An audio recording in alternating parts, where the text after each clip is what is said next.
ایک بہت بلکہ ناممکن کام تھا، مگر اللہ نے اپنے ایک بندے کو ہمت عطا کی، اور یہی ہمت بھٹو کو امر کر گئی کہ اس نے یہ جان کے مرزائیوں کو کافر قرار دینے کے بعد اس کو پھانسی دے دی جائے گی، مگر اپنی جان کی پرواہ نہ کرتے ہوئے عملی طور پر اپنے سچے عاشق رسول ہونے کا ثبوت دیا اور ایک تاریخی کارنامہ انجام دے دیا، حتیٰ کہ مودودی کافر جو بھٹو کا سخت ترین دشمن تھا، اگرچہ اس نے 7 ستمبر 1974 کے فیصلے پہ تنقید کرتے ہوئے یہ کہا تھا کہ کسی کو کافر قرار دینے کا اتنا اہم و حساس فیصلہ جلد بازی میں کیا گیا ہے اور دلیا تو شکر کر کے وہ ایک 90 سالہ مسئلہ حل ہو گیا۔ مودودی کہہ رہا تھا یہ جلد بازی میں فیصلہ ہوا ہے، یعنی اس فیصلے پر اس نے کوئی خوشی کا اظہار نہیں کیا تھا بلکہ تنقید کی تھی۔ ظاہر ہے کہ مودودی کو اس فیصلے کا دلی صدمہ پہنچا تھا، اسی لیے تو اس نے یہ بیان دیا، لیکن مودودی جہنم کے کتے نے یہ بھی اقرار کیا کہ مرزائیوں کو کافر قرار دینے کا فیصلہ بھٹو ہی کر سکتا تھا، نہ کوئی دوسرا۔ اب دین فروش ملا خود تسلیم کرتا ہے کہ ان ملاؤں میں اتنی جرأت نہیں تھی کہ مرزائیوں کو کافر قرار دیا جا سکتا۔ بات یہ ہے کہ قادیانی اور یا مقبول جان جس کو یہ خادم قادیان عاشق رسول کہتا ہے، اس جھوٹ کا پرچار کرتا ہے کہ مودودی مفتی وغیرہ نے بھٹو کو مجبور کر دیا کہ وہ مرزائیوں کو کافر قرار دے۔ اسی طرح ممبر رسول صلی اللہ علیہ وسلم پہ بیٹھ مرزائی ایجنسی ساختہ مولوی خادم حسین یہ جھوٹ بولتا ہے کہ مولوی نیازی نے کمال بہادری کی اور ختم نبوت کے لیے گولیوں کے سامنے اپنا سینہ کر دیا وغیرہ، جب کہ سچ یہ ہے کہ میں ذاتی طور پر کم از کم 10-12 افراد کو جانتا ہوں جو قسم کھا کر حلفیہ بیان دیتے ہیں، جو وقت کے جو گواہ ہیں، جو ان کے سامنے بات ہوئی کہ جیسے ہی گولی چلی سب مولوی نیازی سمیت تمام مسلک مولوی جو ہیں وہ بیس بدل فرار ہو گئے تھے۔ اور جو شخص ممبر رسول پہ بیٹھ سفید جھوٹ بولتا ہو، کیا ایسے شخص کو کسی ختم نبوت تحریک کا سربراہ بنایا جا سکتا ہے؟ افسوس ہے مسلمانوں کی حالت پر۔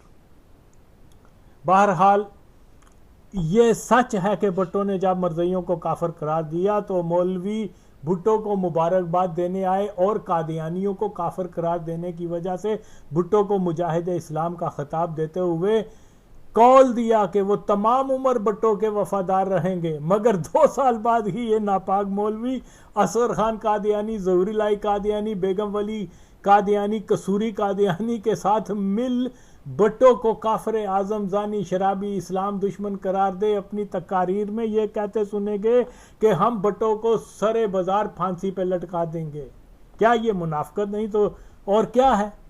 بتائیں نا، کوئی جسٹیفائی اس بات کو کرے۔ کیا اپنا بدعہدی مسلمان کا شیوا ہے؟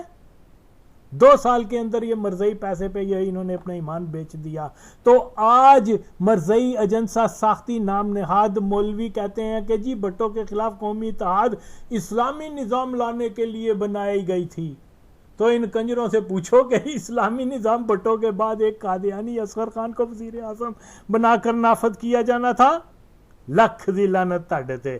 اصل بات یہ ہے کہ بھٹو جو ایٹم بم وہ ایک اسلامی بلاک بنانے جا رہا تھا، اور سب سے اہم بات یہ ہے کہ 1947 سے پاکستان کے اداروں پہ چھائے مرزائی تسلط کو ختم کرنے کی مبارک مہم پر تیزی سے گامزن تھا، اور بہت جلد پاکستان سے مرزائیت کی مکمل بیچ کنی کرنے والا تھا۔ پاکستان کی دینی جماعتوں نے ختم ہوتی مرزائیت کو جلا بخشنے کے لیے ہی قومی اتحاد کو تشکیل کیا تھا۔ خدا کی قسم ہے کہ دینی جماعتوں کی تمام مالی امداد قادیانی ایجنٹوں نے امریکی ڈالروں سے کی۔ جماعت غیر اسلامی اور دیگر دینی جماعتوں کے عام کارکنوں کی جیبوں میں اسلام دشمن امریکہ کے نوٹ جن کو ڈالر کہتے ہیں ہوتے تھے، اور زبان پہ نظام مصطفیٰ کا نعرہ ہوتا تھا، یعنی نظام مصطفیٰ لایا جا رہا ہے دجالی ڈالر کی مدد سے۔ دیر فٹے منہ در فٹے منہ نہ پاکو۔ تو یہ تاریخ کی بدترین غداری ان مولویوں نے کی جو زبان سے مرزائیوں کو گالی دیتے تھے، مگر ان ہی مرزائیوں کی منشا پہ کام کرتے ہوئے پاکستان سے مکمل ختم ہوتی مرزائیت کی بقا کے لیے سرگرم عمل ہو گئے تھے۔ پاکستان اگر آج مرزائیت کا قلعہ بنا ہوا ہے تو اس قلعے کی تعمیر میں مولویوں کا مکمل عمل دخل سب سے زیادہ ہے، خدا کی قسم ہے۔ اگر یہ نہ غداری کرتے تو پاکستان سے مرزائیت ختم ہو چکی ہوتی آج۔ قادیان جا مرزے کی قبر پہ فاتحہ مرزائی کی امامت میں نماز ادا کرنے والا اوریا، جس کو ایک ناپاک مولوی خادم قادیان عاشق رسول قرار دیتا پھرتا ہے، اور اوریا کیا کہتا ہے کہ جناب 1977 کی تحریک میں پاک فوج کے غیور مسلمان افسروں نے بھٹو مخالف عناصر پہ گولی چلانے سے انکار کر دیا تھا، کہ وہ اپنے ہم مذہب مسلمانوں پہ گولی نہیں چلانا چاہتے تھے۔ تو اس بغیرت اوریا قادیانی سے پوچھو کہ تیری پاک فوج نے 1953 میں جن 10,000 پہ گولی چلاؤ ان کو شہید کر دیا تھا، کیا وہ مسلمان نہیں تھے؟ جواب دے تیری میں۔ 1983 میں سندھیوں کو کافر سمجھ کے مارا گیا تھا، کیا اس فوج نے کیا سمجھا تھا ان کو؟ کیا وہ سندھی مسلمان نہیں تھے، کلمہ گو نہیں تھے؟ اور پھر یہ لنگڑے شیطان کے سامنے کتنے بچوں کو مروا دیا گیا، کس کے حکم پر؟ کیا وہ یہودی تھے؟ کیا وہ ہندو تھے، سکھ تھے وہ بچے؟ تو ظاہر ہے فوج اگر چاہتی تو کوئی گولی نہ چلتی، تو ماریں گے، یہ پھر ماریں گے۔ اور یا تو دیکھ جب یہ اکٹھا ہو، فوج نے بھون کے رکھ دینا ہے، کیونکہ فوج پاکستان کی نہیں ہے، اسلام کی نہیں ہے۔ ہاں اس میں یہ ہے کہ فوج کا مسلمان طبقہ جو ہے اس کو ہم سلام کے پیش کرتے ہیں، افسر پہلے دن سے قادیانی ہے، آج بھی قادیانی ہے، اور اگر یہ مولوی رہیں گے ختم نبوت کے نام نہاد پیرادار تو تا قیامت قادیانی ہی پاکستان پہ مسلط رہیں گے۔ قادیانیوں سے جان چھڑانی ہے تو مرزائی تحریک کا ساتھ دیا جائے، ادروائز آپ جائیں قادیانیوں کی غلامی میں، شوق سے جائیں۔ تو او کم بخت اور یا جھوٹ بولتے ہوئے قوم کو گمراہ کرتے ہوئے تم کو شرم نہیں آتی؟ جبکہ سچ یہ ہے کہ ضیاء قادیانی نے 1977 میں لاہور میں جن افسران کو انچارج بنایا تھا وہ سب کے سب قادیانی تھے، اور مولویوں کو جو ہے وہ ہنگامہ آرائی پہ اکساتے تھے، ان کے سامنے بینک لوٹے جاتے تھے، اور وہ بالکل کسی ایک کو نہیں روکتے تھے۔ چاند ایک افراد بھی جو ان ہنگاموں میں مارے گئے تھے تو وہ کن کے ہاتھوں مارے گئے تھے؟ فوج کی وردی میں ملبوس قادیانی غنڈے تھے جن کا مقصد بھٹو حکومت کے خلاف عوام کو اکسانا تھا، ملک میں خانہ جنگی کی فضا پیدا کرنا تھا، اسی لیے انہوں نے مظاہرین کے اور راہ چلتے لوگوں کو مار دیا اور کہا کہ جی یہ بھٹو نے اتنا ظلم کروا دیا۔ وہ سارے قادیانی تھے۔ دلے تو نے تو تحقیق نہیں کی، جا تحقیق کر تو پھر تجھے، لیکن تو تو ہے ہی کافر، تو قادیانی ہے، تو مرتے دم تک قادیانیوں کے ساتھ رہے گا۔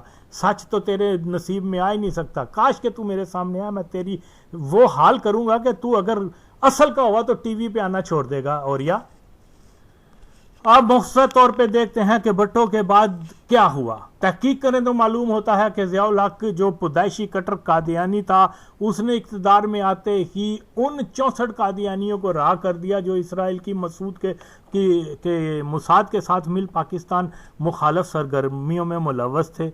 200 فوجی اور غیر فوجی افسران جن کو بھٹو نے قادیانی ہونے کی وجہ سے اداروں سے نکالا تھا، ضیاء نے ان کو بحال کیا۔ فوج میں بھٹو کا لاگو کردہ قانون rule of faith in army, جس میں ہر فوجی افسر کو مرزائیت سے بریت کا حلف لینا ضروری قرار دیا گیا تھا، ضیاء نے آتے ہی وہ قانون ختم کر دیا۔ بلوچستان میں قادیانی اور سامراجی اماں پہ ہونے والی بغاوت، جس میں بہت سے مرزائی نوجوان بلوچوں کے ساتھ شامل ہو کر پاکستان کو توڑنے کے لیے گریلا جنگ میں شامل رہے، جن میں نجم سیٹھی بھی شامل تھا، کیونکہ بھٹو کے بعد قادیانیوں کا دور اقتدار ضیاء الحق کے اقتدار کی صورت شروع ہو چکا ہوا تھا، لہذا بلوچوں کو عام معافی دے دی گئی۔ یاد رہے کہ اکثر بلوچ سردار جو اس بغاوت کا ہراول دستہ تھے کٹر مرزئی تھے۔ ضیاء نے واضح طور پر اعلان کیا کہ کسی ادارے یا شخص کو حق نہیں کہ وہ کسی گروہ یا فرقے کو کافر قرار دے کہ یہ معاملہ اللہ اور بندے کے درمیان کا ہے، ایمان کے لیے کسی کے سرٹیفکیٹ کی ضرورت نہیں۔ یہ اعلان سن مگر کسی بھی ناپاک مولوی نے ضیاء کا رد نہ کیا، جو دلیل ہے کہ 70 کی دہائی کے اکثر مولوی زبانی طور پر قادیانی مخالف ضرور تھے مگر اندر خانی قادیانیوں کے اتحادی تھے۔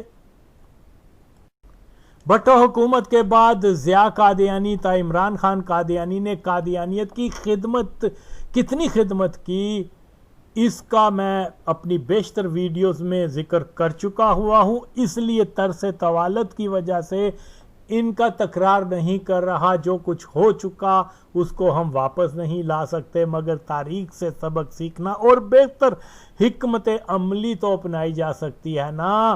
تو موجودہ دور کا سب سے بڑا مسئلہ پاکستان کو کیسے مرزئی سکنجے سے نکالا جائے، اس کے لیے کچھ عملی اقدامات کرنا بہت ضروری ہے۔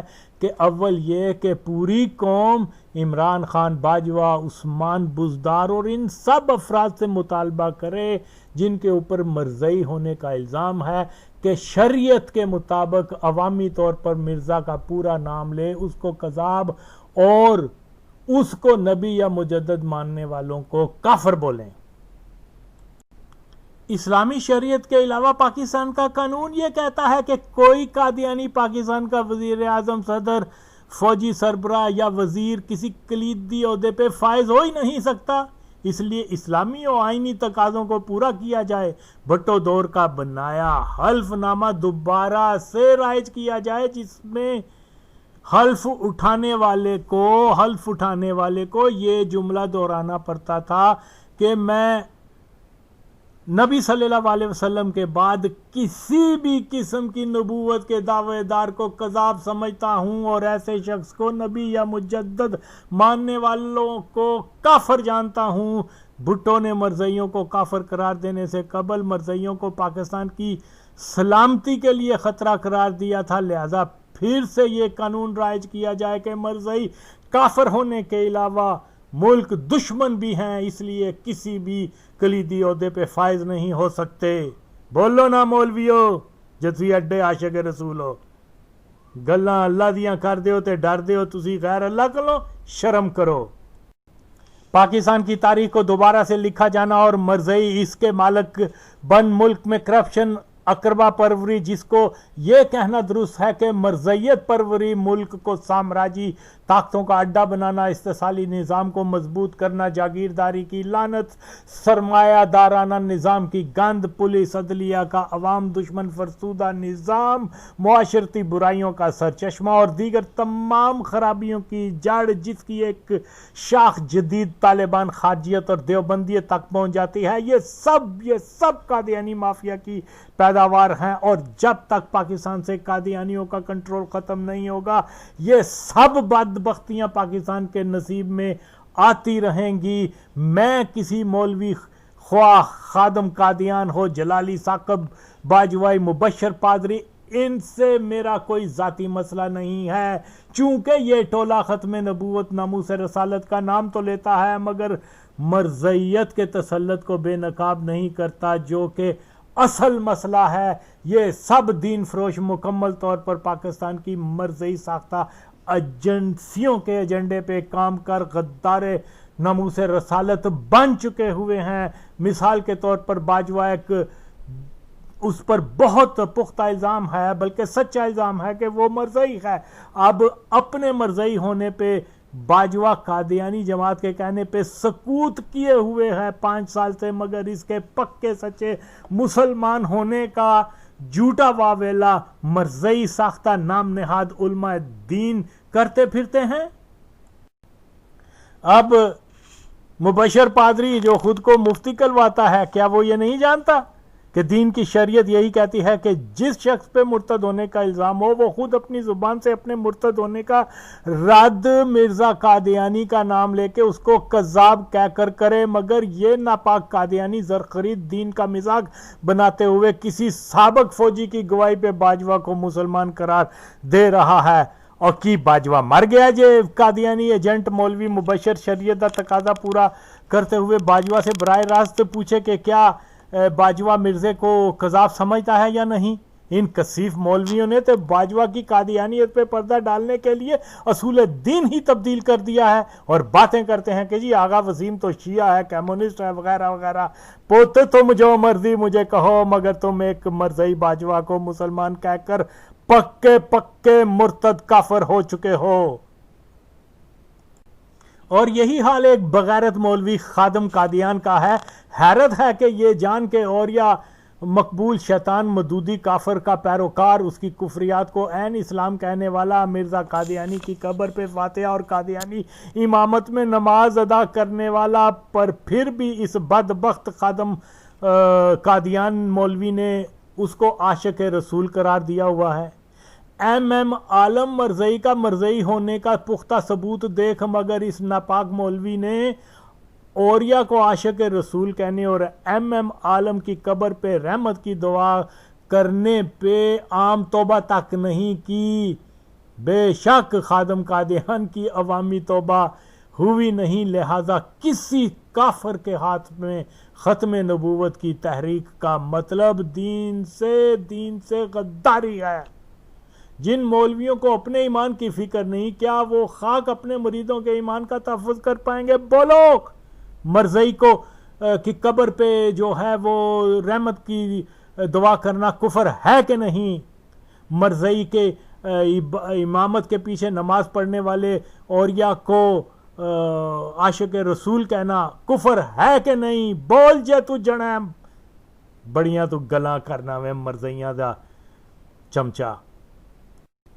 مرتد مبشر پادری اور خادم قادیان کے پیروکاروں پہ فرض ہو چکا ہے کہ وہ ان سے دور ہو جائیں کہ مرتد کی بیعت جائز نہیں، حرام ہوتی ہے۔ موجودہ دور کے اکثر مولوی قادیانیوں کے ساتھ ملے ہوئے ہیں، لہذا عوام الناس سے یہی اپیل ہے کہ اللہ نے تمام مولویوں کو چھوڑ اسلام کی خدمت، رسالت مآب صلی اللہ علیہ وسلم کی حرمت اور ختم نبوت کی پاسداری کا شرف جس بٹوں کو عطا کیا، لازم ہے کہ اس کے نقش قدم پہ چلتے ہوئے اس کے ادھورے مشن مرزئی ہٹاؤ کی تکمیل کرنی ہے تو صرف اور صرف مرزئی ہٹاؤ تحریک سے وابستہ ہی ہوا جا سکتا ہے۔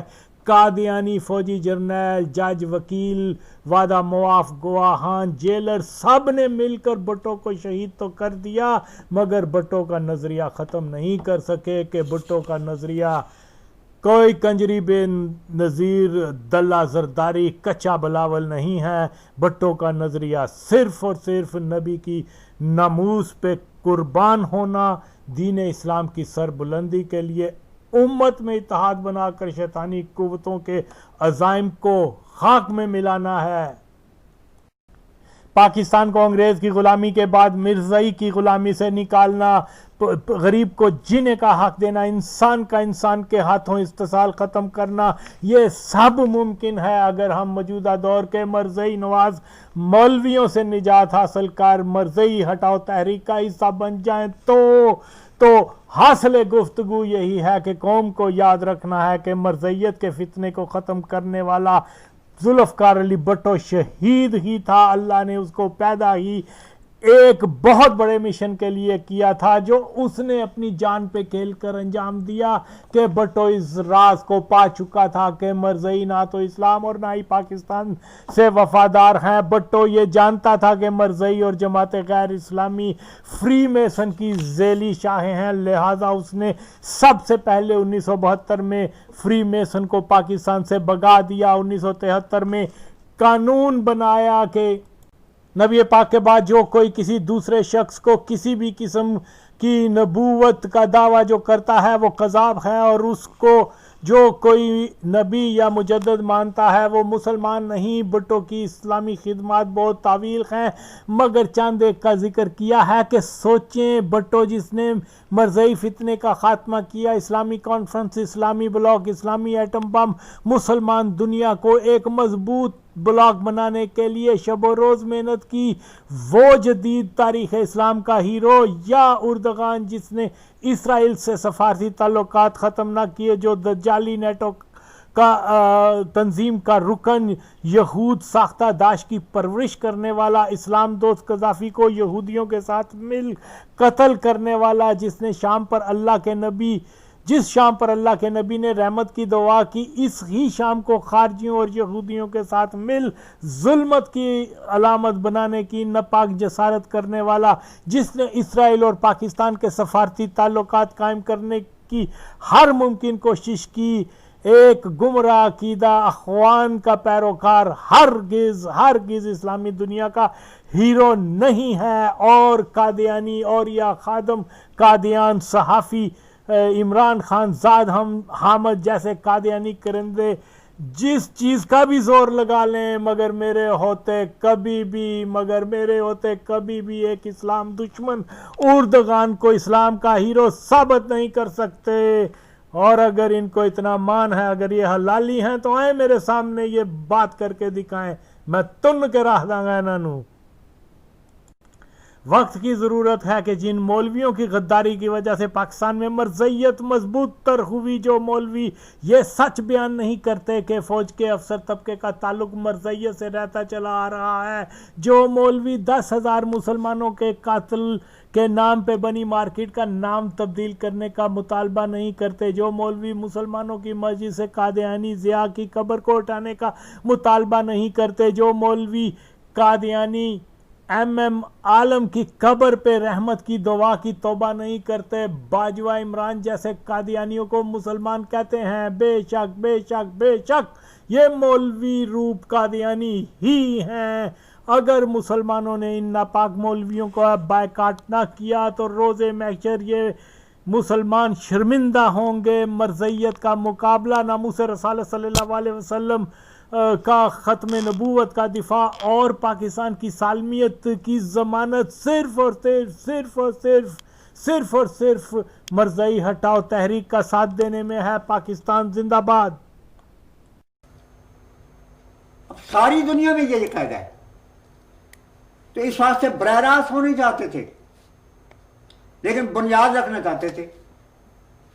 اس واسطے جو حلف اس وقت انہوں نے پیش کیا اور جو یونانی مسئلہ منظور کر لیا گیا، یہ وہی الفاظ تھے جو کہ بعد میں 7 ستمبر کے ریزولوشن میں پیش کیے گئے، کہ میں حلف اٹھاتا ہوں کہ محمد صلی اللہ آخری نبی ہیں، اور میں غیر مشروط طور پر آن صلی اللہ علیہ وسلم کے ختم نبوت پر ایمان لاتا ہوں، اور کسی ایسے شخص کو جو دعوی نبوت کرتا ہے نہ مجدد سمجھتا ہوں اور نہ اس کو نبی قرار دیتا ہوں۔ یہ حلف اس میں شامل کیا گیا، یہ بنیاد تھی اصل میں اس قرارداد کی۔ اب قرارداد کے الفاظ میں آپ کی خدمت میں پیش کرتا ہوں۔ قرارداد کے الفاظ جو کہ آپ دیکھ لیں، جو کچھ بھی اس وقت 73 کے آئین کی کاپی آپ دیکھیں، اپینڈکس 1 اور 2، آپ اس کو دیکھیں، اسٹڈی کریں، بالکل یہ الفاظ تھے کہ جو اس وقت اس میں شامل کیے گئے۔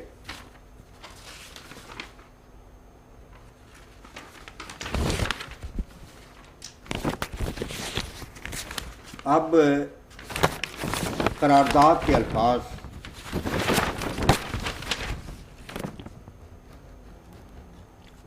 جو شخص حضرت محمد صلی اللہ علیہ وسلم جو آخری نبی ہیں کہ خاتم النبیین ہونے پر قطعی اور غیر مشروط طور پر ایمان نہیں رکھتا، یعنی یہ تسلیم نہیں کرتا کہ آن وسلم غیر مشروط طور پر نبی ہیں، آخری نبی ہیں، اس پر میں زور دینا چاہتا ہوں کہ قرارداد کے روح نیوکلس اور بنیادی نقطہ یہ ہے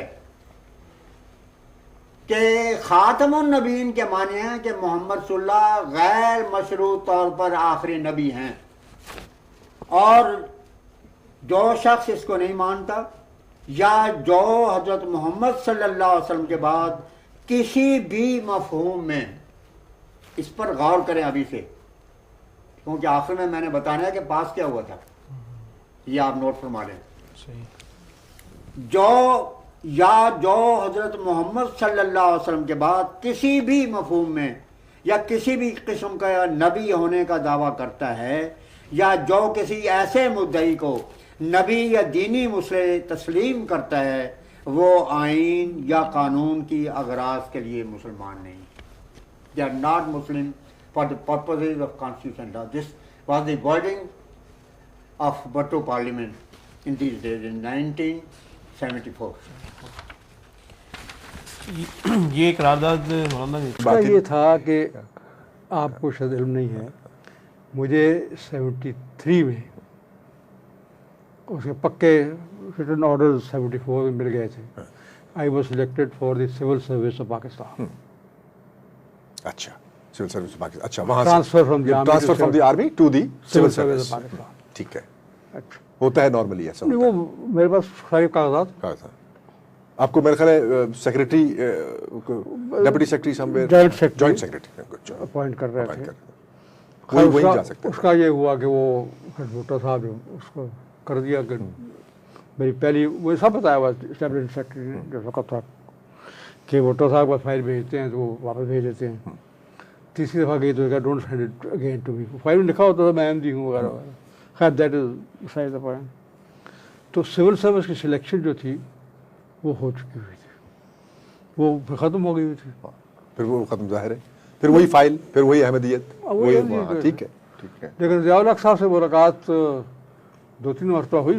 اس کے بعد یہ انٹرسٹ کو شاید علم نہیں ہے، مجھے 73 میں اس کے پکے ریٹن آرڈرز 74 میں مل گئے تھے.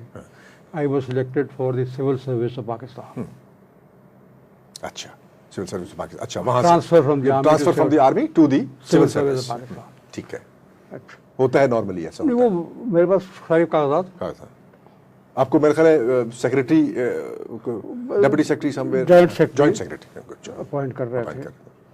وہی جا سکتے. اس کا یہ ہوا کہ وہ بھٹو صاحب جو اس کو کر دیا کہ میری پہلی وہ سب بتایا ہوا اسٹیبلش سیکرٹری نے جو وقت تھا کہ بھٹو صاحب کا فائل بھیجتے ہیں تو وہ واپس بھیج دیتے ہیں. تیسری دفعہ گئی تو don't send it again to me. File میں لکھا ہوتا تھا میں احمدی ہوں وغیرہ وغیرہ. خیر that is size the point. تو سول سروس کی سلیکشن جو تھی وہ ہو چکی ہوئی تھی، وہ پھر ختم ہو گئی ہوئی تھی. پھر وہ ختم ظاہر ہے، پھر وہی فائل، پھر وہی احمدیت، وہی. ٹھیک ہے. یہ بتائیے کہ اس وقت جو ہمارے جرنیل تھے بڑے، جیسے جنرل اختر حسین ملک تھے، عبدالعلی ملک تھے، جنرل افتخار جنجوعہ تھے، ان کی بارے میں فوج میں جو وہ عزت و احترام اور وہ ان کا نام لینا، جیسے آپ کو بھی اس طرح قدر کی نگاہوں سے دیکھا گیا، اس طرح یہ جی ایس کیو میں. پہلی بات 1947 میں پاکستان جب بنا تو کمانڈ اسٹاف کالج کوئٹہ تھا. کمانڈ اسٹاف کالج کوئٹہ تھا، آل انڈیا تھا وہ تو صحیح. اس میں جو کمانڈانٹ تھا وہ انگریز تھا، زیادہ تر افسران صاحب انگریزی تھے، چند دیسی افسر تھے. اس میں 3 پاکستانی افسر جو پاکستان میں آئے وہ تھے. ان کے نام میں بتانے لگا ہوں پلیز. ایک تھا یحییٰ خان، لیفٹیننٹ کرنل یحییٰ خان. ٹھیک ہے. Lieutenant colonel Akhtar Hussain Malik, lieutenant colonel Gul Mawaz. Lieutenant colonel Gul Mawaz. ہاں. یعنی ان کی یہ پوزیشن تھی کہ یہی دیور instructor command staff college in the all India time. ٹھیک. یہ قابلیت ان کی مانی ہوئی. اختر حسین ملک بھی شامل تھے. ان سے میرا واسطہ تھوڑا پڑھا دیکھا سارا دیکھا میں نے. Great leader. صوبہ عبدالعلی ملک، بڑی عزت تھی، بڑی احترام تھا. فوج میں اس طرح انٹریکشن براہ راست ہونے کے اس لیے چانسز ہوتے ہیں کہ مختلف یونٹس ہوتی ہیں، دور دور پوسٹنگ ہوتی ہیں. لیکن میرا یہ سوال یہ ہے کہ جو فوج میں اوور آل احمدی افسران کی عزت تھی جب، تو وہ یعنی کہ ریلیجن اور یہ سب تو آڑے نہیں آتا تھا اس میں سارے شروع میں تو نہیں آتا تھا، بعد میں پھر. لیکن جب یہ 74 کی بات ہوئی تو پھر آنے لگا. اس میں تو پھر بہت ہی زیادہ. اچھا، اب آپ 71 سے 74 تک جی ایچ کیو میں تھے. Quite a long time that you were there. or you gained of course powers there, as you said you were very strong then, automatically you were on a seat there. یہ بتائیے کہ ستمبر سن 74 آتا ہے, تو ستمبر سن 74 میں جب اسمبلی فیصلہ لینے لگتی ہے تو ہمارے ملک میں تو ایسا نہیں ہے کہ اسمبلی آن اٹس اون کوئی فیصلہ کرنے کی اہل ہو, کیونکہ سارا جی ایچ کیو میں بات جاتی. تو وہاں پہ اس کا کیا کوئی وہ کوئی اس کا شور تھا کہ جماعت کے خلاف؟ اس سے پہلے 74 سے پہلے تو کوئی پوچھتا نہیں تھا کون کیا ہے, کوئی کیا ہے, بالکل. اس کے بعد پھر لوگوں کو دلچسپی شروع ہوئی. ابھی مجھے یاد آ رہا ہے انکویسٹ کی بات ہے, انکویسٹ میں بیٹھے ہوئے تھے تو جنرل آفتاب تھا, بڑا اچھا آدمی تھا, lieutenant general Aftab Ahmed, he was the chairman. N A Qureshi was the A G, وہی میجر جنرل تھا, یہ لیفٹیننٹ جنرل تھے. تو ایئر فورس میں اس میں شامل تھے, بریگیڈیئر تھے ایئر فورس کے کمانڈور, نیوی کے کمانڈور میں شامل تھا, آرمی کا میں تھا اور ایک اور تھا بریگیڈیئر. تو جو ایئر فورس کا افسر تھا, یہ سپٹمبر کا زمانہ 74 کا جب یہ ہو رہا تھا, کمانڈور صاحب نے چھوٹی سی بریک ہوئی تو احمدیت کے خلاف باتیں کرنی شروع کر دی. اچھا. اب میں احمدی ہوں, وہ جنرل قریشی تو جانتا تھا کہ وہ میرا باس بھی تھا, تو میں نے اس کو دیکھا اشارہ کرتے. اچھا آپ میرے ذہن میں یہ ہے کہ کوئی اسی زمن میں ایک باتیں بتاتا ہوں. 74 میں جب فیصلہ ہو گیا تو میں جی ایچ کیو میں بڑی ایک کی پوزیشن میں تھا. ٹھیک ہے. تو ساری فوج کا ڈسپلن, سارے ریلیجس ٹیچرز جتنے فوج میں تھے وہ میری ماتحت آتے تھے, اور ساری جو ملٹری پولیس ہے that was all under me. It's a very huge and a very key sort of a position. اب میرا خیال آپ جی ایچ کیو میں ہی رہے. 71 میں تو آپ مطلب اس طرف بھی نہیں گئے یا فرنٹ پہ نہیں گئے, ایسٹ پاکستان بھی نہیں گئے؟ 71 میں میں جی ایچ کیو میں تھا. جی ایچ کیو میں تھے آپ, ٹھیک ہے. دس از ناؤ 74. ٹھیک. تو انہوں نے جب یہ فیصلہ کیا تو they removed it from that position. اچھا کہ بھئی یہ کی پوزیشن پہ ہے تو اس کو نہیں ہونا چاہیے. دیٹ واز آفٹر سپٹمبر 74, دسمبر میں انہوں نے 74. اور انہوں نے ایک فارم بنائے تھے جی ایچ کیو میں, میرے میں ایشو کیے تھے, جس میں ڈیکلریشن آف ریلیجن تھا. اور یہ فارم احمدیت کے لیے بنائے تھے, بڑے اوفینسو تھے کہ میرا ریلیجن یہ ہے جو وہ بتاتے ہیں. میں نے کیا کیا کہ اس فارم کے اوپر لکھا کہ یہ جو آپ نے ریلیجن لکھا ہے یہ میرا نہیں ہے, میرا ریلیجن جو ہے وہ یہ میں نیچے لکھ دیتا ہوں. ٹھیک. وہ میں نے لکھا کہ وہ کیا ہے, جو ہماری جماعت کا ہے. حضرت نبی کریم صلی اللہ علیہ وسلم کو خاتم النبیین مانتے ہیں, مسیح موعود علیہ السلام جو ان کی پیشگوئی کے مطابق آئے ہیں, مہدی ہیں, مسیح ہیں, وغیرہ وغیرہ جیسے ہے ہمارا. وہ جب انہوں نے لکھ کے بھجوایا تو وہ انہوں نے واپس کر دیا. No we don't accept your version of the M D, you must sign what is on the form. میں نے کہا کون sign your version of the your version of Ahmadiyyat, it's my religion, my faith. یہ ہمارے آخر وقت تک چلتا رہا till I was sent home. اچھا, till you were sent home. تو you 74 میں you were there in GHQ. I was in GHQ. 71 کی بات آپ نے کی تھی اشفاق کے ساتھ. اس کا یہ تھا کہ وہ تو خیر ہوا. I was in Dhaka in March 71 جب ڈکلیئر ہوا ہے. اچھا اچھا اچھا. When I came back via Colombo تھا, وہ اپنی موت نہیں مرا. یہ بہت امپورٹنٹ ہے, سوچنے والی بات ہے. یہ قوم کو سوچنا چاہیے کہ کسی بھی شخص کو اپنی موت نہیں آئی. بھٹو کو پھانسی دی گئی, ٹھیک ہے. کس نے پھانسی دی؟ ضیاء الحق نے پھانسی دی, جس نے اتنا بڑا کارنامہ انجام کیا تھا, جو ہیرو بن گیا تھا. اس نے ایک 90 سال کا مسئلہ حل کر دیا کہ وہ 90 سال کا مسئلہ حل کیا, اور جس کو تو ہیرو بننا تھا, اس کے تو پیر دھو دھو کے پینے چاہیے تھے لوگوں کو. بھٹو کے ساتھ کیا ہوا؟ خدا تعالیٰ ایسے لوگوں سے راضی نہیں ہوتا. بھٹو نے خود کہا کہ یہ احمدی مجھے کہتے ہیں کہ جی میرے دونوں بازو کٹ گئے ہیں, کٹ جائیں گے, تو دیکھو میرے تو بازو سلامت ہیں. اس عقل کے دشمن کو یہ پتہ نہیں تھا کہ بازو کا مطلب یہ ہوتا ہے. نہ اس کے پاس فوج کی طاقت رہی, نہ عوام کی طاقت رہی, نہ اس کے بیٹے جس کو طاقت کہتا تھا وہ رہے, نہ اس کی بیٹی کی طاقت رہی. اس کی خاندان ختم ہو گیا. یہ کیا خدا تعالیٰ کو اس کے اوپر رحم نہیں کرنا چاہیے تھا؟ اس نے تو بڑا نیک کام کیا تھا. یہ بسم اللہ الرحمن الرحیم.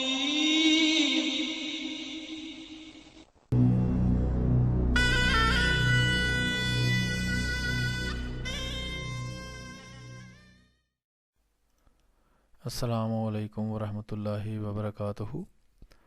محترم ناظرین، یہ بہت ہی مختصر ویڈیو ہے جو آپ کے سامنے پیش کی جا رہی ہے.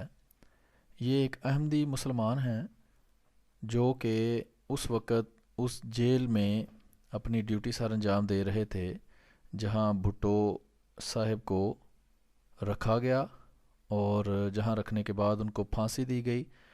جو بھٹو صاحب کو جب پھانسی دی جانے لگی تھی تو انہی نے اس کے ہاتھ اور پاؤں بھی باندھے تھے، اور انہوں نے بھٹو کا انجام اور اس کے وہ آخری لمحات خود اپنی آنکھوں سے دیکھتے ہیں. آئیے یہ مختصر سی ویڈیو دیکھتے ہیں. Abi Sab, welcome. Introduction. Apart from being Ahmadi, I was that person who took Mr. Zulfikar Ali Bhutto to the gallows. I tied his hands, tied his legs, and he was hanged. I am the only Ahmadi in whole of the world witness of that hanging. What's your name? Yamutu ala qalbin. I witnessed myself. Majid Qureshi, I am. MashaAllah. What's your position? Your career, your position, what was that? I was assistant superintendent at that time at Ideology Pindi. I see. And I was in charge of the cell there. Throughout his career, he remained in the jail for 323 days, and I remained there. MashaAllah. And I had so many meetings with Bhutto. He was very much impressed with my behavior, and he would only, if anything problem there was there, he was only who could, I could satisfy him. And he would trust upon me. So, did you tell him that you are Ahmadi? Yes, he knew me. He surprised? Because before he was selected as Prime Minister, I took part in his campaign for Prime Ministership and polls, etc. MashaAllah. He knew me very well. MashaAllah. So, did he feel sorry about what the decisions he made? Yes. Did he say that? He never confessed. He never confessed that he had, is involved in murder. That it was proved that he was involved. Yes. There is my interview on the TV, and they asked me when he was not involved, why he was hanged. Then I said it was the God who was angry with him, and he didn't want his more life. Allah. Fantastic. God please you. So who put the rope around his neck? Yes, You? I was there. But who put the rope? He was, his name was Tara Masih. He was a Christian. Christian? Who put But I took him to the that ladder. Okay. I Tied him? tied his legs, tied his hands, and stood him from here. Which is As the more last strong. moment. Stronger than to hang him. To tie him when he is alive, it is more strong. Yes.